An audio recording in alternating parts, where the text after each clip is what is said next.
Assalamualaikum warahmatullahi wabarakatuh. Perkenalkan, nama saya Rahmalia Nurhaliza, NIM 193111118, mahasiswa Program Studi Pendidikan Agama Islam semester 5, Fakultas Ilmu Tarbiyah UIN Raden Mas Said, Surakarta.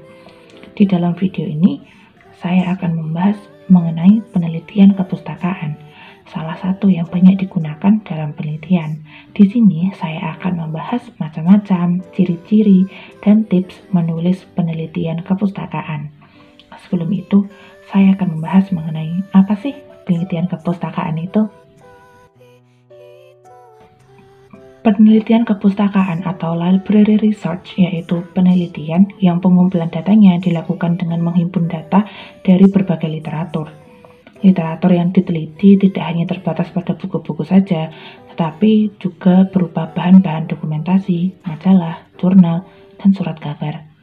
Penekanan penelitian kepustakaan ini ingin menemukan berbagai teori, hukum, dalil, prinsip, pendapat, gagasan, dan lain-lain yang dapat dipakai untuk menganalisis dan memecahkan masalah yang diteliti. Penelitian kepustakaan ini digunakan untuk memecahkan problem penelitian yang bersifat konseptual teoritis, baik tentang tokoh pendidikan atau konsep pendidikan tertentu seperti tujuan, metode, dan lingkungan pendidikan. Penelitian ini biasanya menggunakan pendekatan sejarah, filsafat, semiotik, filologi, dan sastra. Yang selanjutnya yaitu tentang macam-macam penelitian kepustakaan. Yang pertama, ada kajian pemikiran tokoh. Penelitian ini berupaya untuk menggali atau memahami pemikiran tokoh tertentu melalui karya-karya yang ditinggalkan yang dapat berupa buku, surat, dokumen yang menjadi cermin atas pemikiran sang tokoh.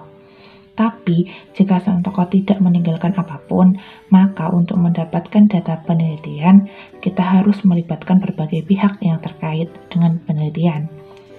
Contoh tokoh yang sudah banyak diangkat sebagai penelitian kepustakaan adalah Ki Hajar Dewantara, Muhammad Abduh, Imam Ghazali, dan masih banyak tokoh kaliber dunia lainnya. Yang kedua, yaitu analisis buku teks. Penelitian ini untuk menggali atau memahami buku-buku, baik berupa majalah, buku pembelajaran, novel, dan lain sebagainya. Jika di dalam dunia pendidikan, kita dapat mengambil contoh nilai-nilai pendidikan yang terdapat dalam buku atau novel, karya apa, judulnya apa, karyanya siapa. Atau juga bisa mengenai metode pembelajaran, nilai-nilai ibadah, nilai-nilai fikih, dan lainnya sesuai dengan buku yang hendak dipakai dalam penelitian dan topik yang diangkat. Yang ketiga, yaitu kajian sejarah. Hampir semua penelitian sejarah selalu menggunakan penelitian kepustakaan dengan teknik pengumpulan data dokumenter. Tapi, data dalam penelitian sejarah tidak hanya terbatas pada buku ataupun karya, tapi juga benda peninggalan sejarah. Walaupun demikian, penelitian sejarah tidak hanya sebatas mencari tahu peristiwa yang terjadi di masa lampau, tapi lebih menitik beratkan pada analisis sejarah yang berupaya mengungkapkan peristiwa-peristiwa di balik bukti sejarah yang ada. Yang selanjutnya adalah ciri-ciri dari penelitian kepustakaan. Nah, ciri-ciri penelitian kepustakaan ini ada 4. Dan yang pertama adalah peneliti berhadapan langsung dengan teks atau data angka dan bukan dengan pengetahuan langsung dari lapangan.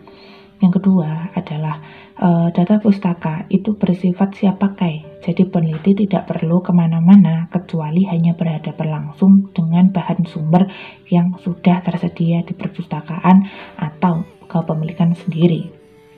Nah, yang ketiga yaitu daftar pustaka umumnya bersifat sekunder, jadi peneliti mendapat bahan dari tangan kedua dan bukan data orisinil dari tangan pertama lapangan.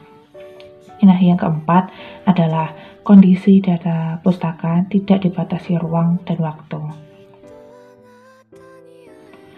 Terdapat cara membuat atau tips dalam membuat penelitian kepustakaan adalah kita harus memperhatikan hal-hal sebagai berikut. Yang pertama adalah mengidentifikasi topik.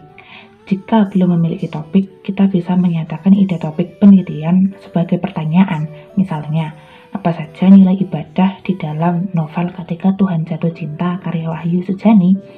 Identifikasi konsep atau kata kunci ini adalah nilai ibadah, novel, judul novel, atau nama pengarang novel.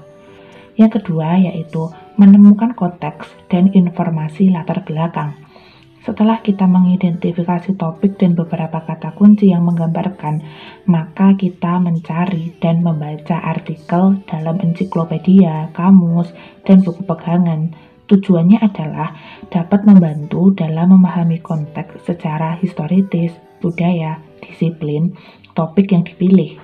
Sumber latar belakang yang paling umum adalah ensiklopedia dan kamus dari koleksi cetak dan referensi online. Namun buku teks juga sama fungsinya. Yang ketiga adalah mencari buku. Jadi kita harus mencari buku yang relevan dengan topik yang dipilih. Bisa dengan meminjam di perpustakaan atau bahkan membelinya sendiri. Yang keempat adalah mencari artikel. Kita bisa menggunakan basis data daring untuk menemukan artikel di jurnal, surat kabar, atau yang lainnya. Kita dapat mencari artikel berdasarkan nama penulis, judul, atau kata kunci dengan menggunakan database di area subjek di database, seperti Google Scholar dan lain sebagainya. Yang kelima yaitu mengevaluasi sumber data, mengevaluasi otoritas, kegunaan, dan keandalan informasi yang ditemukan adalah langkah yang paling dan sangat penting. Yang keenam adalah kutip sumber menggunakan format atau gaya standar.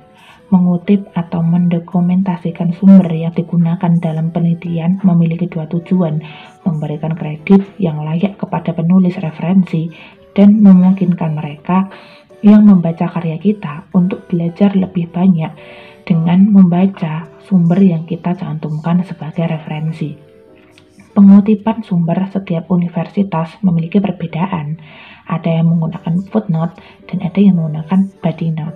Jadi kita harus kembali ke universitas kita seperti terdapat buku panduannya masing-masing di setiap universitas. Seperti itu. Sekian yang bisa saya sampaikan mengenai penelitian kepustakaan. Saya sendiri masih berada dalam tahap belajar.